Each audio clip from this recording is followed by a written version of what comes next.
Assalamualaikum warahmatullahi wabarakatuh. Apa kabar teman-teman semua? Selamat datang di Ngopi Santuy. Nah, tentunya di Ngopi Santuy ini pasti ditemenin oleh satu cangkir kopi. Nah, di sini di Ngopi Santuy ini kami akan bertukar cerita, ya cerita hidup dan pikiran yang sedang suka kemana-mana lah ya, overthinking tentunya.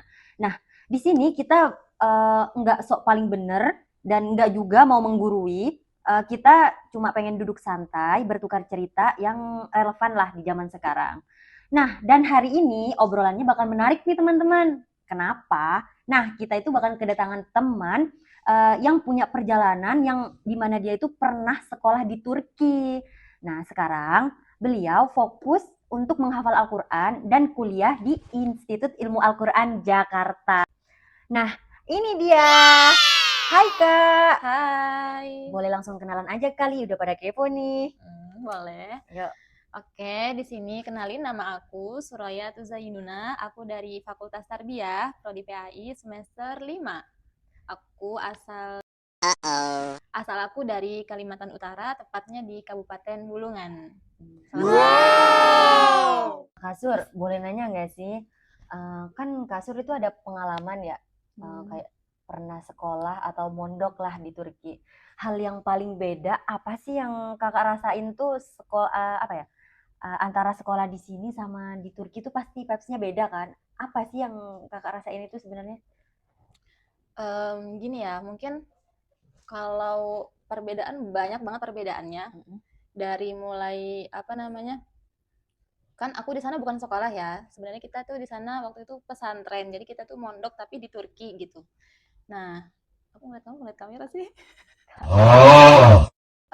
Disclaimer dulu, aku itu di sana bukan sekolah ya teman-teman. Jadi aku itu di sana pesantren mondok tapi di Turki. Karena sebelumnya kita tuh mondok di Jakarta dan itu kerjasama dengan pesantren yang ada di Turki. Memang pusatnya di Turki. Jadi ketika kita selesai dari yang pesantren di Indonesia, kita lanjut studi ke di Turki gitu. Dan memang pembelajarannya itu masih berlanjut. Di Indonesia kita menghafal, di Turki itu kita belajar kitab-kitab. Tapi sebelumnya itu emang di Indonesia emang udah belajar kitab juga berarti kan? Sudah, tapi kayak masih basic-basicnya aja. Untuk pendalaman kita lanjut di Turki. Gitu. Itu di Turki apa langsung belajar bahasanya apa gimana Kak? Nah, yang paling beda emang itu satu ya, bahasa ya. Karena perlu diakui kita sendiri, nggak aku sendiri sih, teman-teman juga menyadari kalau bahasa Turki itu nggak segampang itu, butuh ekstra mendalami pembiasaan praktek buat bisa lancar bicara bahasa Turki. Karena kami di sana itu setiap pembelajaran yang sudah kita ambil hari itu kita harus setorin dengan bahasa Turki. Jadi menurut aku sesuatu yang menantang, challengingnya tuh di situ gitu. Kita harus nyetor berhalaman materi, berhalaman bahasa Turki ya Kak ya. yang belum tentu kita tahu satu persatu kalimatnya, tapi kita paham maksudnya gitu loh. Gitu.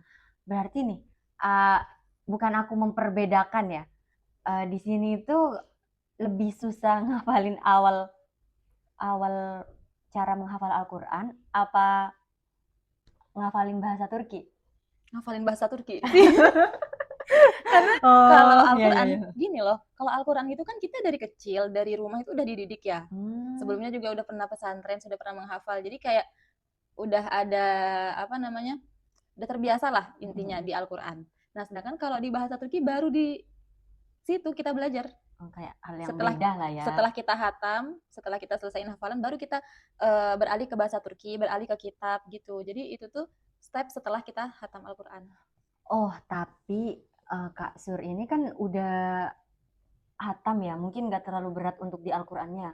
Ya, apa kira-kira bagi orang yang pemula nih, ya misalnya saya sendiri lah ya contohnya. Semangat dong. Nah, berarti kan otomatis kayak, aku nih harus belum aku harus ngajinya, belum aku harus ngafalin bahasa Turkinya. Ya berarti lumayan ya Kak ya. Benar-benar menguras energi sih. Kayak terutama kita kan ketika belajar itu yang kita pelajari bukan buku bahasa Turki, tapi kitab yang bertuliskan bahasa Arab.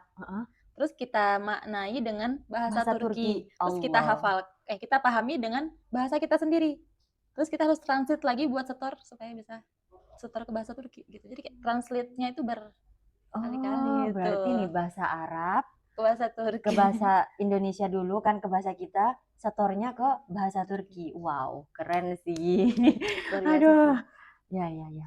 Tapi untungnya Kak Sur itu udah hafalnya dari kecil ya, ngafalin Al-Qur'annya ya berarti ya, udah ada basic. Ya untuk pembiasaan menghafalnya dari kecil, cuman Hmm. hatamnya ya ketika udah SMA sih waktu itu. Oh, udah SMA. Ya. Ya, ya.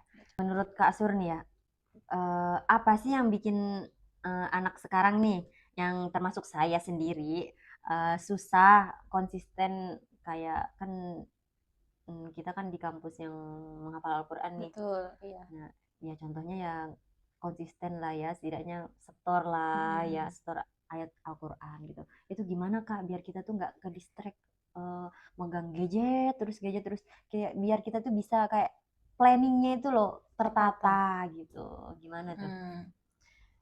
Pertama sih mungkin kita harus tahu waktu kapan yang dimana kita tuh benar-benar tenang, nggak keganggu sama jadwal yang lain, dan itu tuh bisa buat kita nyaman untuk menghafal. Misalnya pagi ya, mungkin setelah subuh itu kan kayak, oh kalau kalian mungkin karena kuliahnya pagi ya, jadi butuh persiapan. Mungkin sebelum pagi, malam, ada waktu tersendiri berapa jam Habis misalnya. maghrib gitu Nah, ya. ya habis maghrib mungkin itu kan udah, maksudnya belum deket ke kuliah dan udah beres dari kuliah gitu ya. Itu mungkin bisa dijadikan waktu khusus yang benar-benar udahlah di jam ini kita nggak buka HP,